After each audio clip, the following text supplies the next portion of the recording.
नमस्ते। थर्ड आई में आपका स्वागत है। तो मोदी जी ने एक और पॉडकास्ट किया। अब भक्त लोग बहुत खुश हैं कि क्या मोदी जी ने इंटरव्यू दिया, क्या मोदी जी ने इंटरव्यू दिया। दो तीन चीज़ें जरा उसके जैसे उसकी महीन बातों को समझना ज़रूरी है। पहली चीज़ ये है कि अब सरकार में एक पहले विभाग होता था सूचना विभाग, डिपार्टमेंट ऑफ इंफॉर्मेशन। अब उसका नाम सूचना नहीं है, अब उसका नाम है सूचना एवं जनसंपर्क विभाग। और वो टेक्निकली सूचना एवं जनसंपर्क क्या करता है, वो पीआर का काम करता है, वो पब्लिक रिलेशन, उनकी इमेज बनाने का काम करता है। तो मोदी जी का ये जो पॉडकास्ट है, ये आप अगर आप में इतनी पेशेंस हो कि 3 घंटा 6 मिनट का अगर पॉडकास्ट आप देख सकते हो, बहुत अच्छी बात है। नहीं देख सकते हो तो ये क्या पत्रकारिता थी, ये क्या मीडिया के प्रश्न थे, या ये एक स्टेट स्पॉन्सर्ड पीआर एक्सरसाइज थी जहां पे मोदी जी की छवि की वाह मोदी जी वाह, वाह मोदी जी वाह वाला था। लेकिन मैं इस पे आगे बढ़ूं उससे पहले मैं एक दो चीज़ें आपसे और बताऊं। मुझे पहली बार लगा कि ये केवल मोदी जी की तारीफ में नहीं था। मोदी जी अब चूंकि अमेरिका का वो आए थे सज्जन जो इसको लेक्स फ्रेडमैन कर रहे थे, मोदी जी इस अपॉर्चुनिटी में मुझे ऐसा लगा कि वो बजाय अपने के साथ साथ वो क्यों ट्रम्प जी का जो स्तुति गान कर रहे थे, उनकी बिल्कुल ट्रम्प चालीसा पढ़ने लगे थे। उसकी क्या जरूरत थी मुझे नहीं आया। ठीक है आप एक वो कर दिए, लेकिन ट्रम्प तो बिल्कुल मतलब बिछे जा रहे थे। ये जो कल का पॉडकास्ट है बड़ा पॉडकास्ट है, 3 घंटा 6 मिनट। इसको करने वाले थे लेक्स फ्राइडमैन। ये लेक्स फ्राइडमैन साहब की उम्र 41 साल है। ये रशिया में पैदा हुए, मॉस्को में, वहीं पढ़े लिखे इनिशियली। फिर जब 83 बॉर्न है, जब सोवियत रूस टूट गया तो फिर इनके परिवार के लोग अमेरिका शिफ्ट हुए, वैसे ज्यू हैं। और फिर ये बाकी पढ़ाई आके इन्होंने अमेरिका में की। साइंटिस्ट कहते हैं अपने को, गूगल में भी काम किए, इधर उधर काम किए, मतलब बेसिकली साइंटिस्ट आदमी है। मैं ये बात इसलिए बता रहा हूँ कि ये कोई पत्रकार नहीं थे। इससे पहले भी अगर आपको याद हो, मोदी जी ने 1-2 घंटे से ऊपर का पॉडकास्ट किया था, वो निखिल कामत जी थे। निखिल कामत जी तो बिजनेसमैन थे। तो मोदी जी बिजनेसमैन, साइंटिस्ट, इन्हीं के साथ बातचीत करने में ज़्यादा कंफर्टेबल रहते हैं और बताते हैं कि आपने अंदर की क्या क्या बातें निकाल ली। इस पॉडकास्ट का जो आप अगर देखेंगे तो उन्होंने लेक्स साहब ने खुद ही उसके चैप्टर्स बना दिए हैं। और वो चैप्टर मैं आपको इसलिए एक बार दिखा दे रहा हूं कि किन किन विषयों पे मोदी जी बोले हैं, वो आपको मैं एक बार लगा दे रहा हूं। क्योंकि वो अंग्रेजी में वो चल रहा है, वो फास्टिंग पे किस तरह से फास्टिंग पे बोले, अर्ली लाइफ पे बोले, एडवाइस टू यंग पीपल बोले, जर्नी इन द हिमालयाज बोले, बिकमिंग अ मॉन्क बोले, RSS and Hindu nationalism, explaining अपना ये सब का समझा रहे थे। महात्मा गांधी पे बोले, part to peace in Ukraine बोले, इंडिया एंड पाकिस्तान पे बोले, क्रिकेट फुटबॉल पे बोले, डोनाल्ड ट्रंप पे बोले, चाइना एंड जी जिनपिंग पे बोले, गुजरात रॉयट्स पे बोले, biggest democracy in the world पे बोले, पावर पे बोले, हार्ड वर्क पे बोले, श्रीनिवास रामानुजम पे बोले, डिसीजन मेकिंग पे बोले, एआई पे बोले, एजुकेशन पे बोले, लर्निंग एंड फोकस पे बोले, मंत्रा पे बोले और मेडिटेशन पे बोले। और फिर लेक्स विजिटिंग इंडिया के ऊपर भी एक बातचीत होकर ख़त्म हो गया। ये मैं इसलिए लगा दे रहा हूँ कि आप इतना लंबा नहीं इस हिसाब से अगर देखना चाहें, लेकिन मैं मोटे मोटे कुछ चीज़ें आपके साथ इसकी शेयर कर लूँ कि कहाँ कहाँ क्या क्या है। उन्होंने ये समझाया कि वेद से विवेकानंद की परंपरा को मोदी जी उस परंपरा को आगे बढ़ाते हैं। आरएसएस ने इनको इंस्पायर किया और आरएसएस ने सब कुछ इनको दिया है। तो ये बिल्कुल सार्वजनिक रूप से ये अच्छी बात है। मतलब ये तो वैसे भी मानते हैं ये आरएसएस ही की जो भी फिलॉसफी है उसी को आगे बढ़ाते हैं। और फिर उन्होंने ये भी बताया कि भाई ये सामर्थ्य मोदी जी का नहीं है, ये इसको बहुत एम्फेसाइज कर रहे थे। ये 140 करोड़ भारतीय 140 करोड़ भारतीय 140 करोड़ भारतीय का वजन ये रखना चाह रहे थे कि भाई इतने लोगों को मैं रिप्रेजेंट करता हूँ। फिर इन्होंने शांति की बात बार बार ये कह रहे थे, शांति की बात और बुद्ध की बात, और ये बुद्ध की भूमि है, ये गांधी की भूमि है। लेकिन जरा उस पर ये बोलते कि बुद्ध और गांधी की भूमि पे गोडसे क्या कर रहे थे। गोडसे का क्या यूज़ था, गोडसे ने क्या किया, उस पर शांत थे। एक फेवरेट चीज़ और ये नहीं, ये वैसे बोलते हैं, उसके सामने नहीं बोले क्योंकि इनको लगा था कि कहीं उस पर सावरकर पे ये नहीं बोले। फिर ये बोले कि संघर्ष नहीं, समन्वय मुझे ठीक लगता है, और प्रकृति से संघर्ष नहीं, राष्ट्र से संघर्ष, इत्यादि इत्यादि। इतनी तैयारी करने के बाद जो सबसे बड़ी बात ये रहती है, देखिए ये अगर 3.25 घंटे का करीब पॉडकास्ट है, तो एक टेक में तो हुआ नहीं होगा। मोदी जी एक टेक में करने वाले नहीं, क्योंकि मोदी जी अब वहाँ पे मोदी जी बैठे हैं, लेक्स बैठे हुए हैं, आमने सामने बैठे हैं, मोदी जी हिंदी में जवाब दे रहे हैं, लेक्स अंग्रेजी में क्वेश्चन पूछ रहे हैं, दोनों के पास इंटरप्रेटर होंगे, दोनों के को बताया जा रहा है कि भाई हिंदी में ये बोले इसका अंग्रेजी में मतलब ये, अंग्रेजी में बोले इसका हिंदी में मतलब ये, टेलीप्रॉम्प्टर भी काम कर रहा होगा। तो मेरे हिसाब से कम मिनिमम 1 महीना, नहीं तो हो सकता है 2-3 महीने से तैयारी चल रही हो।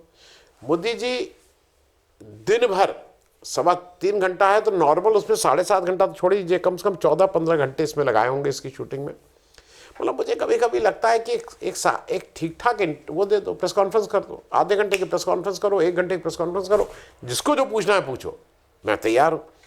पहले से तैयार हो के बाल लाल यहाँ रख के, शॉल और यहाँ ये इधर ना गिरे, ये वो ना गिरे, पल्ला ना गिरे, पल्लू ना गिरे, पल्लू ठीक से लेके क्या कर रहे हो, मतलब आप 3.25 घंटे का कर रहे हो। अब वहाँ पे जो मुझे एक बात अजीब सी लग रही थी, ट्रम्प की मार्क तारीफ पे तारीफ, क्या आदमी है ट्रम्प, बिल्कुल। और फिर ये भी कि और मेरे उनमें समानता है, ये तो पूरी दुनिया मानती है कि आप में और ट्रम्प जी में समानता है, इसमें तो ये मैं भी मानता हूँ कि ट्रम्प और आप में बहुत समानता है, इसमें कोई दो बात नहीं।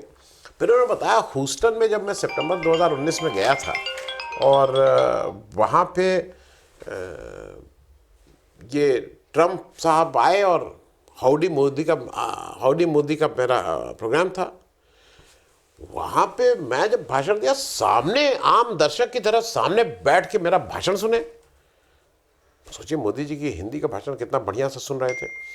फिर इन्होंने फिर मैंने उनसे कहा चलो लेट्स हैव अ राउंड, तो वो तुरंत तैयार होगा। हम लोगों ने पूरे उसका एक चक्कर लगाया, और फिर ये समझा रहे हैं ये किसको बेवकूफ़ बना रहे कि उसने सिक्योरिटी की परवाह नहीं की, मेरे एक कहने पे खट से आ गए।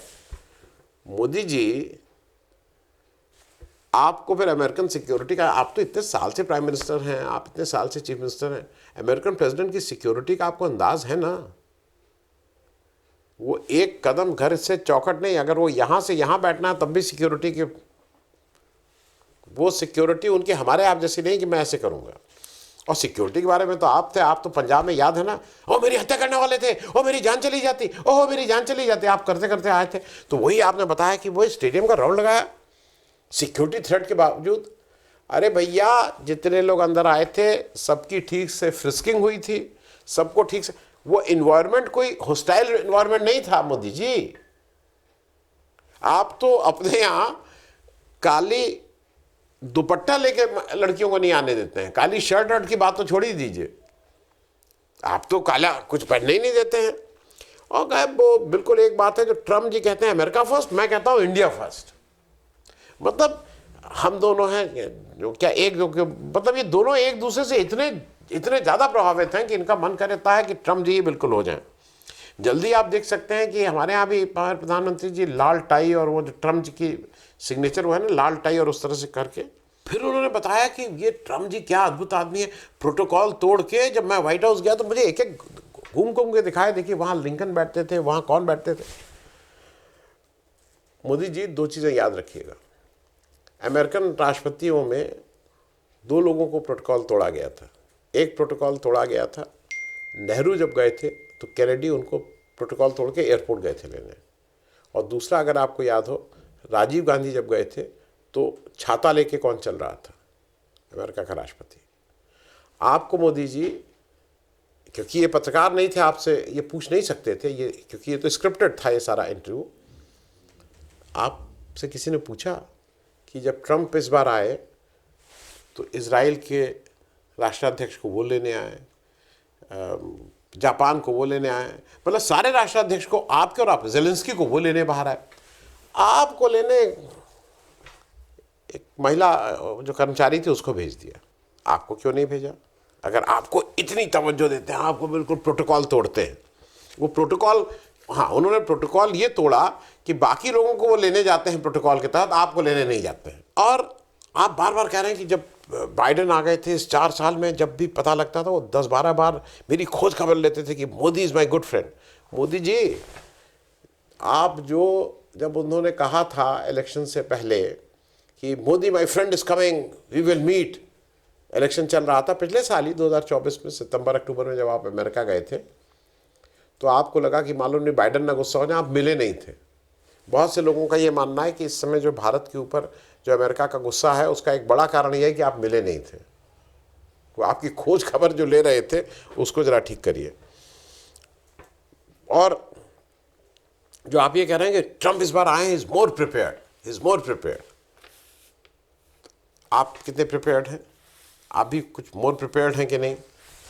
हाँ, एक चीज़ आपने और अच्छी कही, वो मुझे लगता है कि वो भी दर्शकों को समझ में आना। आपने बताया कि मैं वहाँ गया, ट्रंप की टीम के बारे में पूछा, मैं तुलसी गैबार्ड से मिला, विवेक रामास्वामी से मिला, एलन मस्क से मिला, और बिल्कुल परिवार जैसा माहौल थे, परिवार जैसे माहौल में मिले। और इन्होंने कहा एलन मस्क को, तो जब एलन मस्क के बारे में पूछा गया, कहा अरे मैं जब चीफ मिनिस्टर तब से जानता हूँ, अपने बच्चों जो परिवार को लेके आया, बिल्कुल परिवार जैसा। आपके सारे लोग फिर टाई बांध के काहे अपना गला सांस लेने में दिक्कत कर रहे थे। अरे ये खोल के आप भी टी शर्ट पहन के उनसे मिले होते, उनके बच्चों को ही जब खिलाना था तो टाई और सूट पहन के काहे खिला रहे थे। अब आप कह रहे हैं कि नहीं, वो बहुत ही अनौपचारिक वातावरण था, गर्मजोशी थी, दोस्ताना था, पारिवारिक माहौल था। आपकी तरफ से तो पारिवारिक नहीं लग रहा था, आपकी तरफ से तो ऑफिशियल लग रहा था। एलन मस्क ही आपको पता नहीं दे रहा था आप लोगों को। एक चीज़ जो बहुत गंभीर हुई है, जो मेरे हिसाब से सारे पॉडकास्ट में सबसे गंभीर बात है, वो जो मोदी जी ने इंडिया चाइना के रिश्तों के बारे में इसमें बात की है। उन्होंने क्या कहा है वो इम्पोर्टेंट है। मोदी जी ने कहा है कि वी आर वर्किंग टू, जो हमारे 2020 से पहले हालात थे, उस हालात को वापस लाने के लिए हम लोग काम कर रहे हैं। ऐसा उन्होंने, ये जो मेरी जानकारी है, जो पॉडकास्ट में आया। अब आपने क्या कहा था? आपने तो कहा था ना कोई घुसा है ना कोई घुसा था। तो आप कौन सी बात कर रहे हैं? आप ही तो कहे थे कि ना कोई घुसा था, तो किस बात के लिए कर रहे हैं? क्योंकि एक चीज और इंपॉर्टेंट है, जब मोदी जी कह रहे हैं कि हम 2020 से पहले की स्थिति लाने की कोशिश कर रहे हैं, तो चाइना का 2020 से पहले भी बहुत सी चीजों को क्लेम करता था। तो क्या आपने मान लिया कि वो सब दे दिया गया है उसको? बहुत सी चीजें थी। तो अच्छा, हाँ, आपने एक और इंपॉर्टेंट चीज कही। आप कह रहे हैं भाई हम चाइना के साथ हमारी प्रतिद्वंदिता हो सकती है लेकिन संघर्ष नहीं होगा, कंपटीशन हो सकता। हम लोग क्या इस स्थिति में हैं? और मोदी जी वो आप क्या कहते थे, लाल लाल आंख दिखाएंगे? तो लाल लाल आंखें किसको दिखाते हैं? मतलब प्रेम में लाल लाल आंखें दिखाते हैं अब क्या? और हरी हरी आंख का तो होती नहीं है, लाल लाल आंखें तो आपने नया एक परिभाषा कर दी। एक चीज आपने बड़ी पते की कही, और कुछ चीजें आप एडमिट क्यों नहीं कर लेते हैं? आपने कहा कि हम दोनों बहुत पुरानी सभ्यता हैं और एक समय दुनिया की 50% जो जीडीपी थी हम लोग कंट्रोल करते थे। तो ये क्यों नहीं कह दिया वो 50% जीडीपी जब कंट्रोल होती थी तो वो औरंगजेब और अकबर का समय था? ये भी तो बोल देते ना। नहीं, वो बोल देने से तो वोट भाग जाते। वो नहीं। भारत और चीन 50% जीडीपी करते थे। कब करते थे? 2000 साल पहले करते थे कि जब सावरकर साहब आ गए थे तब करते थे। कब करते थे? और फिर उन्होंने बताया कि चाइना के साथ तो जैसे परिवार में झगड़ा होता है तो थोड़ा वही सब झगड़ा, परिवार में झगड़ा है, आपकी जमीन हड़प के बैठा हुआ है आपके यहाँ, वो बेचारा आप कह रहे हैं परिवार के, वो पारिवारिक झगड़े हैं।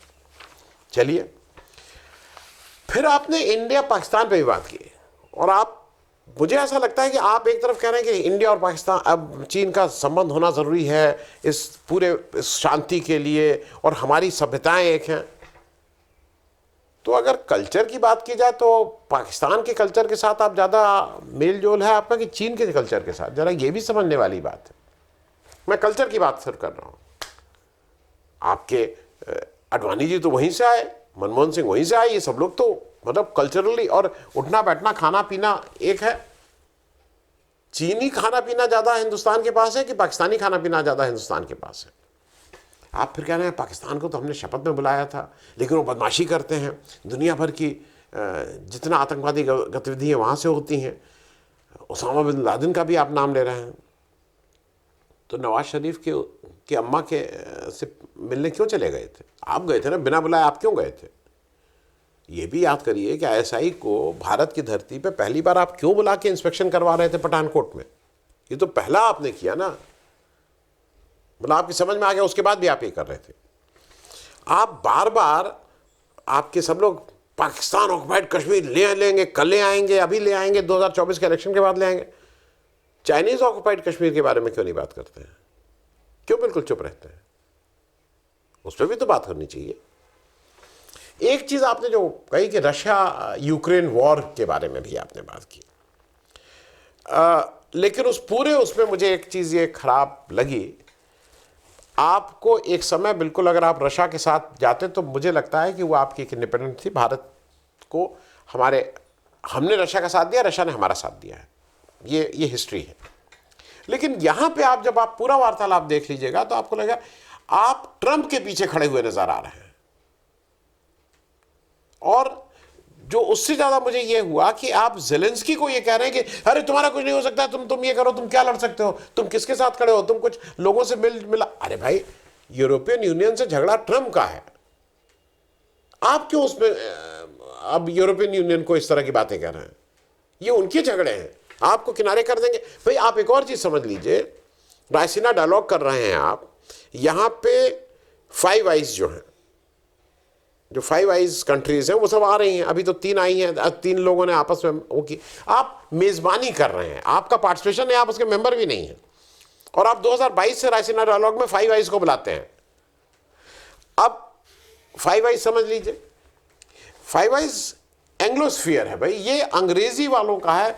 जब विश्व युद्ध खत्म हुआ 1946 में, तो यूएसए और यूके ने एक आपस में संधि की कि हम लोग कैसे इसको आगे बढ़ाएंगे, इंटेलिजेंस और ये सब सूचना एक दूसरे से एक्सचेंज करेंगे। फिर इसमें 48 में कनाडा को भी जोड़ लिया गया, और 56 में ऑस्ट्रेलिया और न्यूजीलैंड को भी। ये जो अंग्रेजी बोलने वाले वो हैं, यूरोप के नॉन इंग्लिश वालों को नहीं है इसमें। और वो एक बड़ा ग्रुप है जो अब इंटेलिजेंस से ज्यादा मिलिट्री कोलैबोरेशन की बात हो रही है। मैं ये बात इसलिए कह रहा हूं कि आप ट्रंप के साथ आप बाकी देशों से अपनी दुश्मनी क्यों बढ़ा रहे हैं? मैं 2 मिनट में इसको कंप्लीट कर लूं। आप फिर से फास्टिंग के बारे में घुमा फिरा के आपने कहा, अरे जो दिन भर ऐसे रहते हैं ना, उसका कोई फास्टिंग का मतलब नहीं। मतलब यही था कि रोजे वोजे का कोई मतलब नहीं, आप ये कहना चाह रहे थे ना। आपने कहा नहीं, लेकिन उसका मतलब ये था, सब लोग समझ रहे थे। दूसरा, आपसे जब वो कोई पूछता है कि आपकी journey to Himalayas, early life, advice, तो आप कन्नी क्यों काट जाते हैं? आप हाँ वो था, और मैं यहाँ जाता था, मैं पढ़ता था, मैं किनारे रहता, मैं सोता था, मैं उसके बारे में डिटेलिंग क्यों नहीं बताते हैं?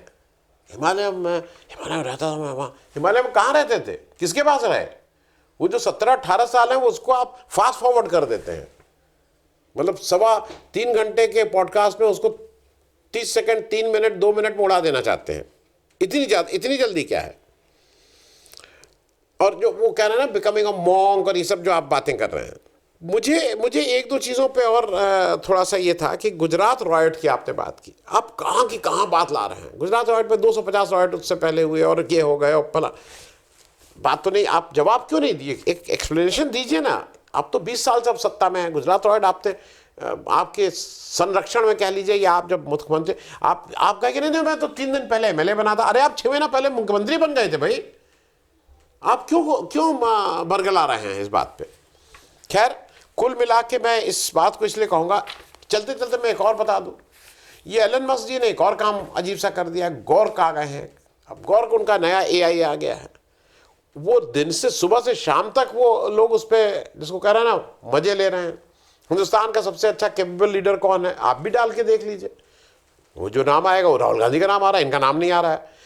हिंदुस्तान में जो सबसे ज़्यादा जिसके फॉलोअर हैं सोशल मीडिया पे, उसमें फेक कितने हैं, उसमें नाम इनका आ जा रहा है। मैं नहीं बोल रहा हूँ, आप अपने आप ही करके देख लीजिए।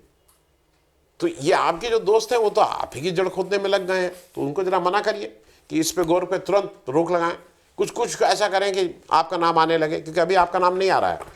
अभी भक्त लोग परेशान हैं, तो जरा भक्त लोगों के लिए कुछ करिए। और दूसरा, पॉडकास्ट से ज़्यादा मोदी जी अगर आपको इतिहास में दर्ज कराना है कि इस देश के लिए आपका दिल धड़कता है तो आपको रेगुलर प्रेस कॉन्फ्रेंस करनी होगी, आपको वहाँ पे बात करनी होगी। ये किनारे से इनसे बात और साइंटिस्ट से बात और उनसे बात करके मामला नहीं चलेगा। देश को समझने के लिए आपको लोगों से कनेक्ट होना पड़ेगा। और मेरा जो अपना मानना है, ये लेक्स जी हों चाहे ये कामत जी हों, इनसे आप कनेक्ट नहीं हो पाएंगे। थैंक्स सो मच, बहुत बहुत धन्यवाद।